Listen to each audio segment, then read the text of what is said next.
ప్రతిష్టాత్మకంగా తీసుకొచ్చినటువంటి 131వ రాజ్యాంగ సవరణ బిల్లు ఈరోజు లోక్సభలో విగిపోయినటువంటి పరిస్థితి నెలకొంది. ప్రస్తుతం మనతో పాటు ఇదే అంశంపై మాట్లాడేందుకు డికేఆర్ గారు ఉన్నారు. వారిని అడిగి తెలుసుకుందాం. మేడం, ఈరోజు తెలంగాణ నుంచి కూడా మీరు ఈ మహిళా రిజర్వేషన్ బిల్లుపై కూడా మీరు మాట్లాడారు, కానీ చివరిగా ఓటింగ్ సమయంలో కూడా విగిపోయినటువంటి పరిస్థితి నెలకొంది. ఏం చెప్తారు మేడం? ఇప్పుడు ఈరోజు పార్లమెంటులో ఒక గొప్ప చరిత్రాత్మకమైనటువంటి బిల్లును ఎన్డీఏ ప్రభుత్వం, ప్రధానమంత్రి నరేంద్ర మోదీ గారి యొక్క ప్రభుత్వం ప్రవేశపెట్టింది. ఆ బిల్లును సవరణ చేస్తూ 2029లోనే ఆ బిల్లును ఇంప్లిమెంట్ చేయాలనేటటువంటి ఒక మంచి ఆలోచనతో, ఒక చరిత్రాత్మకమైనటువంటి ఆలోచనతో వారు ఈ బిల్లుని పార్లమెంట్లో ప్రవేశపెట్టిండ్రు. కాంగ్రెస్ పార్టీకి ఆనాడు ఈనాడు ఏనాడు కూడా మహిళా రిజర్వేషన్ బిల్లు పైన చిత్తశుద్ధి లేదు. వాళ్ళు గతంలో హామీ ఇచ్చినప్పుడు కూడా 2010లో వాళ్ళు పార్లమెంటులో బిల్లు పెట్టినప్పుడు వాళ్ళకి చిత్తశుద్ధి లేదు.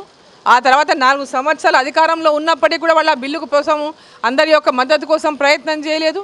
ఈరోజు నరేంద్ర మోదీ గారు ప్రధానమంత్రి అయిన తర్వాత మహిళలకు ఇచ్చిన మాట ప్రకారం రిజర్వేషన్ను అందియాలే, మహిళా రిజర్వేషన్ బిల్లు తేవాలని వారు ఒక కృత నిశ్చయంతో ఉండి 2023లో ఇది సరైన సమయం, అందరూ కూడా మద్దతు పలుకుతారని అందరితో మాట్లాడి సమన్వయం చేసుకుని ఆ బిల్లును మరి నారీ శక్తి వందన అధినియం అనేటటువంటి బిల్లును పార్లమెంట్లో పాస్ చేయించారు. మరి ఈరోజు 2029లో దాన్ని ఇంప్లిమెంట్ చేద్దాము, ఇంకా ఆలస్యం అవడం అనేది సరికాదు. 24లో అమలు చేయడానికి సరైన సమయం దొరకలేదు, సమయం మనకు సరిపోలేదు పార్లమెంట్ ఎన్నికలు అందజేయడానికి వాళ్ళ రిజర్వేషన్ని.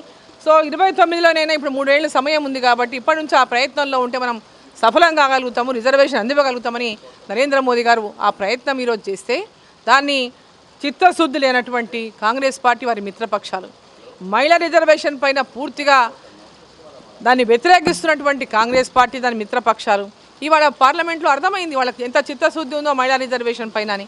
వాళ్ళకి చిత్తశుద్ధి లేదు, ఆనాడు లేదు, ఈనాడు లేదు, ఏనాడు లేదు. కేవలం రాజకీయ లబ్ధి కోసమే కాంగ్రెస్ పార్టీ రాజకీయాలు చేస్తుంది. ప్రధానమంత్రి గారిని ఈరోజు మహిళల కోసము, దేశం కోసము, దేశంలో జనాభా పెరిగింది, దానికి తగినటువంటి విధంగా నియోజకవర్గాలు కూడా పెంచాల్సినటువంటి అవసరం ఉంది. డీలిమిటేషన్ జరగాలి. పార్లమెంట్లో కానీ అసెంబ్లీలో కానీ ఎన్నో 56 కోట్ల జనాభా ఉన్నప్పుడు జరిగినటువంటి డీలిమిటేషను ఈరోజు 140 కోట్ల జనాభా అయింది. ఒక్కొక్క నియోజకవర్గాల్లో పార్లమెంట్ 100కు పైన నియోజకవర్గాల్లో 25 లక్షలు 40 లక్షల జనాభా ఉన్నాయి. దాన్ని డీలిమిటేషన్ ద్వారా అందరికీ కూడా సరిగ్గా చేసి దాని ద్వారా సంఖ్య పెంచుకుంటే పెద్ద ఎత్తున ఇంకా కొత్త వాళ్ళకి అవకాశం ఇవ్వడంతో పాటుగా మహిళలకు కూడా పెద్ద ఎత్తున రిజర్వేషన్లో ఎక్కువ స్థానాలు ఇవ్వగలుగుతాము అనేటటువంటి ఒక ఆలోచనతో వారు ఈ యొక్క బిల్లును ప్రతిపాదిస్తే దాన్ని పూర్తిగా వ్యతిరేకించి రాజకీయమైనటువంటి ఒక కుట్రతో నరేంద్ర మోదీ గారు చేస్తున్నటువంటి ఈ బిల్లు పాస్ అయిపోతే వారికి పెద్ద ఎత్తున ఖ్యాతి వస్తుందో, మహిళల్లో ఏ విధంగా వారు ఇంకా ఇప్పటికీ ఆదరణ ఉంది, ఇంకా ఆదరణ పెరిగిపోతే మా పరిస్థితి ఏంటంటే ఒక రాజకీయ కుట్రతోనే వాళ్ళు ఇవాళ బిల్లును వ్యతిరేకించిండు.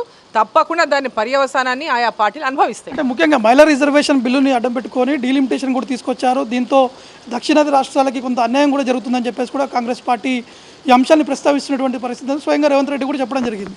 దక్షిణాదికి అన్యాయం జరుగుతుందని గతంలో వచ్చినటువంటి అంశాన్ని తీసుకొని గతంలో చెన్నైలో చెన్నై వాళ్ళు కానీ, తమిళనాడు కానీ, అటు మన తెలంగాణ కానీ, ఆంధ్ర కానీ మాట్లాడినప్పుడు ఆ విషయాలను దృష్టిలో ఉంచుకొని గతంలోనే అమిత్ షా గారు చెప్పారు, ఏ ప్రాంతానికి కూడా అన్యాయం జరగకుండా మేము ఈ యొక్క సీట్ల పెంపుని చేస్తాము, డీలిమిటేషన్ చేస్తామని. అదేవిధంగా మనకి జనాభా ప్రకారం చేస్తే మనకు నష్టం జరుగుతుందని, ఆ నష్టం జరగకూడదనే ఇవాళ ఈ యొక్క సీట్ల పెంపు 50% పెంచితే ఆ నష్టం జరగదు, అన్ని రాష్ట్రాలకు సమాన ప్రాతినిధ్యం లభిస్తుందనే ఆ యొక్క సవరణను తీసుకొచ్చిన నేపథ్యంలో, ఆ యొక్క బిల్లును తీసుకొచ్చిన నేపథ్యంలో కేవలం ఒకటే, నరేంద్ర మోదీ గారికి క్రెడిట్ దక్కకూడదు, ఇది కాకూడదు, దీన్ని వ్యతిరేకించినాం, ఈ వ్యతిరేకించడంలో మేము సక్సెస్ అయినామని ఏదో గొప్పగా వాళ్ళు భావిస్తున్నారు తప్ప ఈరోజు తెలంగాణ కాదు, హోల్ భారతదేశంలో ఉన్న మహిళలందరూ కూడా ఇవాళ గమనిస్తూ ఉన్నారు ఎవరేందని. మహిళల ఆగ్రహానికి వీళ్ళు గురికాక తప్పదు. 2023లో పార్లమెంటులో మహిళా బిల్లుకు వీళ్ళందరూ మద్దతు పలికింది కాబట్టే వాళ్ళకు 2024లో ఆ సీట్లు పెరిగినాయి. లేకపోతే ఆనాడు ఆ సీట్లు వచ్చాయి కదనే విషయం వాళ్ళు గుర్తుపెట్టుకోవాలి. చివరిగా మేడం, ఒకటి ఈ బిల్లు వీగిపోయిన తర్వాత రేవంత్ రెడ్డి ఒక ట్వీట్ కూడా చేయడం జరిగింది. ఇది జాతీయ విపత్తిని నివారించినటువంటి రోజు అనే విధంగా కూడా కామెంట్స్ కూడా చేయడం జరిగింది. ఆ కామెంట్స్పై మీరు? ఇది భారతదేశంలో ఒక చీకటి రోజు. మహిళల రిజర్వేషన్ బిల్లును అడ్డుకోవడం, దాన్ని వ్యతిరేకించడం భారతదేశంలో ఒక చీకటి రోజు. మన తెలంగాణలో అమావాస్య కూడా ఒక చీకటి రోజులా చూస్తాం. అదేవిధంగా రేవంత్ రెడ్డి గారు కూడా గుర్తుంచుకోవాలి, ఈరోజు తెలంగాణ ప్రజలకు కూడా ఇది ఒక చీకటి రోజు. మీరు అన్నట్లు ఇదేదో ఇది కాదు, ఇది చీకటి రోజు అనే విషయాన్ని రేవంత్ రెడ్డి గారు కూడా గుర్తుపెట్టుకోవాలి.